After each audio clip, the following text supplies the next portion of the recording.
Ini adalah bahasa yang kita pahami bahkan sebelum kita bisa membaca. Dunia penuh warna cerah, karakter menggemaskan, dan lagu tema yang terngiang di kepala. Seluruh kota merupakan tempat bermain yang asik. Oh senangnya, aku senang sekali. Selama bertahun-tahun, kartun telah menjadi bagian tak terpisahkan dari masa kecil kita. Sebuah hiburan di hari Minggu pagi yang mengajarkan kita tentang persahabatan, semangat, dan tawa. Tapi, bagaimana jika bahasa itu jauh lebih rumit dari yang pernah kita duga? Sadarkah Anda bahwa kartun favorit masa kecil Anda mungkin diam-diam menanamkan pelajaran yang tidak pernah Anda sadari? Bagaimana jika di balik semua karakter lucu dan jurus-jurus hebat itu, ada narasi tersembunyi yang menunggu untuk diungkap? Bersiaplah melihat kembali masa kecil Anda dari sudut pandang yang sama sekali baru.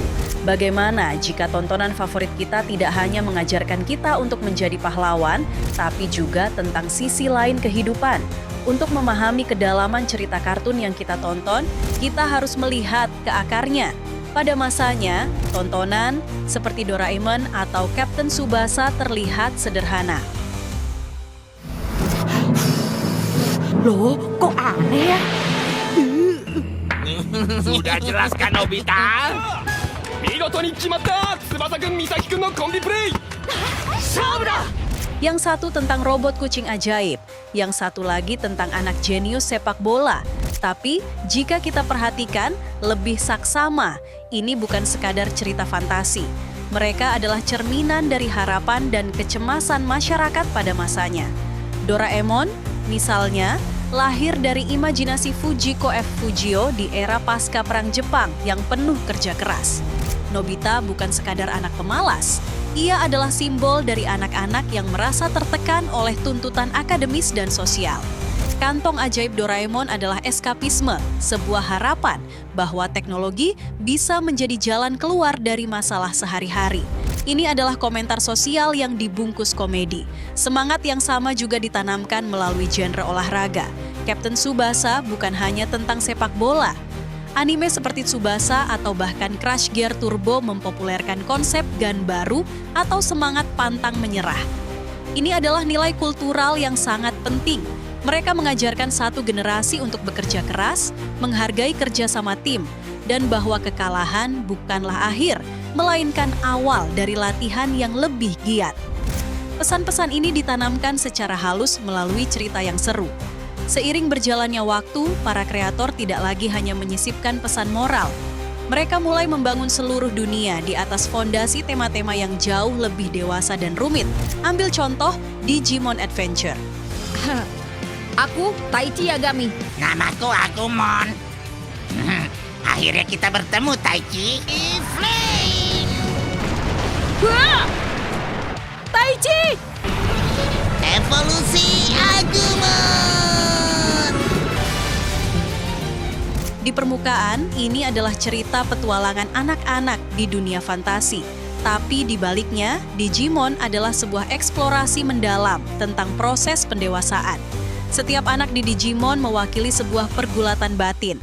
Taichi dengan keberaniannya yang gegabah, Matt dengan konflik persahabatannya, Mimi dengan keegoisannya, dan Crash atau lencana yang mereka miliki, keberanian, persahabatan, kasih sayang, bukanlah kekuatan super.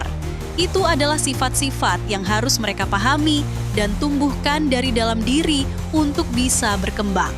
Digimon berani menyentuh isu yang saat itu tabu untuk tontonan anak-anak seperti keluarga yang tidak utuh atau bahkan kematian. Ia mengajarkan bahwa menjadi dewasa berarti menghadapi rasa takut, kehilangan, dan mengambil tanggung jawab. Itu pelajaran psikologis yang sangat berat, tapi disampaikan dengan sangat indah. なお、西山さんはインターネットに凝っており、今日は自らボードリーダーを務める奇術愛好家連盟の集まりに出かける矢先の日に次のニュースです。おい、まさかこれランが今言ってる。おじさん、車戻して。早く!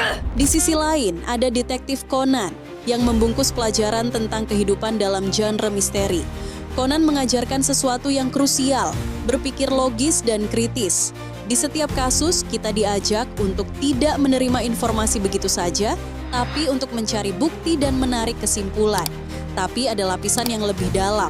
Tema utamanya adalah tentang kehilangan. Shinichi kehilangan tubuhnya, masa remajanya, dan kesempatannya bersama Ran. Ia hidup dalam kebohongan. Ini adalah metafora tentang bagaimana sebuah tragedi bisa merenggut identitas seseorang. Pertanyaannya kemudian, apakah tontonan ini mendidik atau justru memberikan beban emosional yang terlalu berat untuk anak-anak? そんなに言うならあるんでしょうね。あら、証拠ならあるわよ。あなたのブーツの中に後端に輪がついたもう一本の矢がね。コナン君にこちら側に走ってきてもらったのには訳があったの。あなたをここにおびき寄せるというね。 Saya rasa kuncinya ada pada penyampaian. Tontonan ini tidak menggurui. Mereka tidak bilang kamu harus begini. Mereka menyajikan sebuah situasi sulit, seorang teman yang berkhianat, sebuah kasus pembunuhan, dan menunjukkan proses bagaimana karakter menyelesaikannya.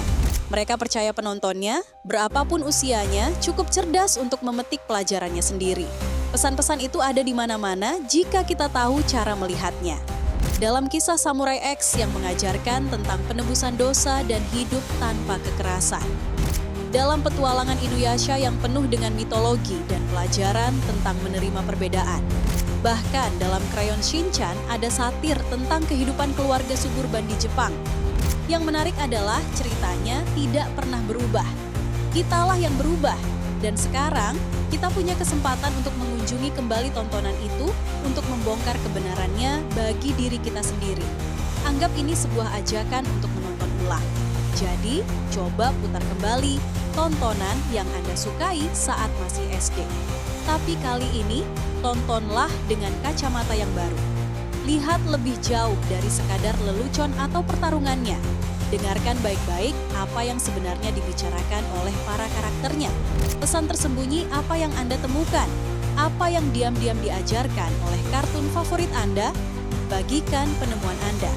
Ramaikan diskusinya, karena cerita terbaik tidak hanya menghibur kita sekali, tapi ia tumbuh bersama kita, menunjukkan lapisan makna yang baru setiap kali kita kembali menontonnya.